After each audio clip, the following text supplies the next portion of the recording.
Why are they so jiggly? And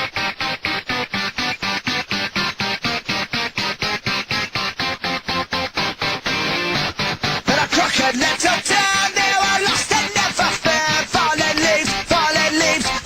leaves on the ground.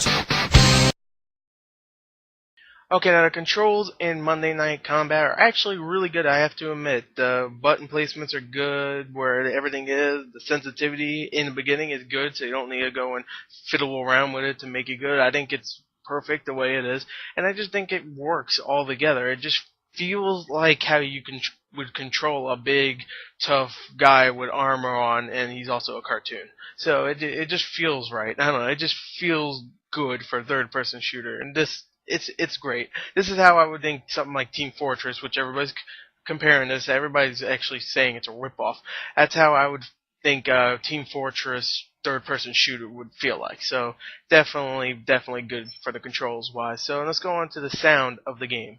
Okay, now the sound overall was actually really good, I have to admit. You don't get many voiceovers in the game, but when you do, they're actually really funny, very creative. Like, the narrator in the game is my second favorite narrator this year, right next to Naughty Bear. I don't know, maybe British people, they're just funny.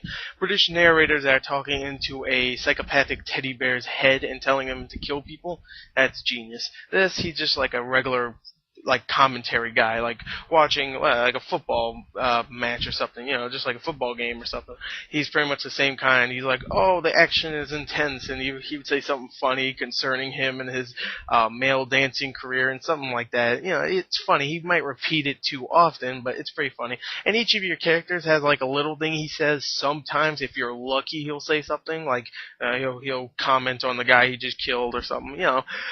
If you're lucky. I mean, I heard it like twice for the two people I played, like once for each of them, and I was like surprised that I was like, maybe I pressed something if you could say it, like in Red Dead Redemption when you're playing free mode, you can press a button for them to talk. I just referenced two other games in my review of this game. Yes, I go off topic. Anyway, I didn't know if you pressed a button to like get them to go and insult people, but I don't know. Maybe it is, but I didn't figure that out. So anyway, overall, yeah, the sound is really good.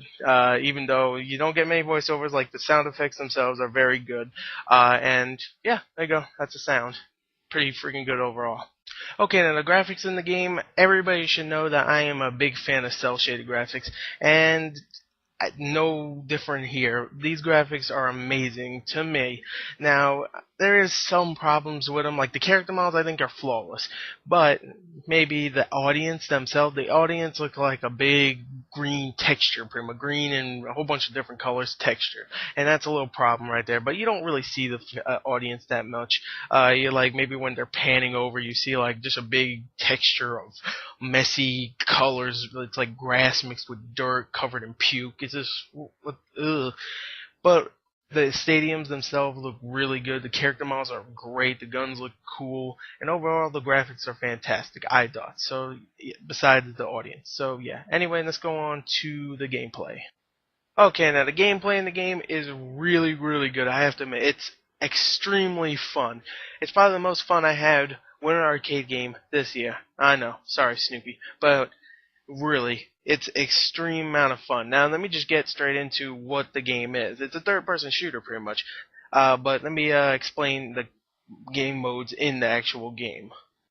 The first game mode is called Blitz, which is pretty much any kind of horde mode, except this time you have to actually protect stuff besides protect yourself, pretty much. You have to do that, but you have to do both. You have to protect this thing called the money ball, which is the most important part of the game, pretty much, of both modes.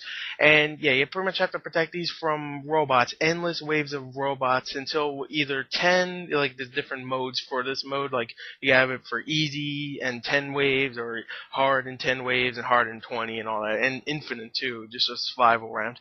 And it's pretty much them trying to go and destroy yours, and you have to pretty much set up turrets, kind of like a tower defense kind of game.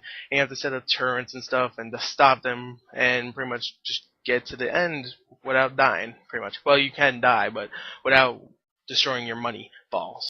And the other mode is Crossfire, which is pretty much the same as Blitz, except you're going against the other team, like another team, and trying to destroy their money ball while they're trying to destroy your money ball. And while you're doing that, you have robots, just like the ones you're fighting in Blitz, to go and try to lower their shield, so you can go in there and just start blowing it up, pretty much. And that's pretty much the whole Crossfire game. And I gotta admit, that's probably the funnest game mode of the two. That's not even a word, by the way. I know. The most fun of the two. I know. The most fun of the two, because it's just a multiplayer 12-player game. And the other one, it's 4 players. Like, you can bring your friends in to do that, and it just gets a little boring killing the same kind of robots and stuff over. And that you still kill robots, but you also have to kill the other people that are protecting the robots and stuff, and destroying your money ball. So I thought it was much more fun. There is problems with the game, though. I mean, you have a whole bunch of classes. Like, you have a assassin, you have a sniper, you have a tank, you have a assault, and I'm trying to think of the last one. You have a support. There's one problem. The assassin always pisses me off. If someone's an assassin, I feel like they're a little cheap, because if they press one button when they're close to you, it's pretty much an instant kill, because it's like Aliens vs. Predator. If they press that while you're not looking or something, even when you are looking, you can lower their shield, and still they could kill you. I mean, you have ways to block it, but sometimes you're not quick enough. Oh, dead. They're like, oh, fucked. You're fucked. You're dead. You're fucked. No, too late. You're fucked. So yeah, I tried to get through a whole review without cursing, I couldn't. So there's some problems with that. Some characters are a little unbalanced to me, but that's not the character I play, so I don't give a damn about the assassin. I don't like the sniper. I just don't like sniping in third-person shooters or first-person shooters, so yeah, sniper, go blow me too. So anyway, I don't really have any other problems besides that. Maybe some more game modes and the audience and the graphics.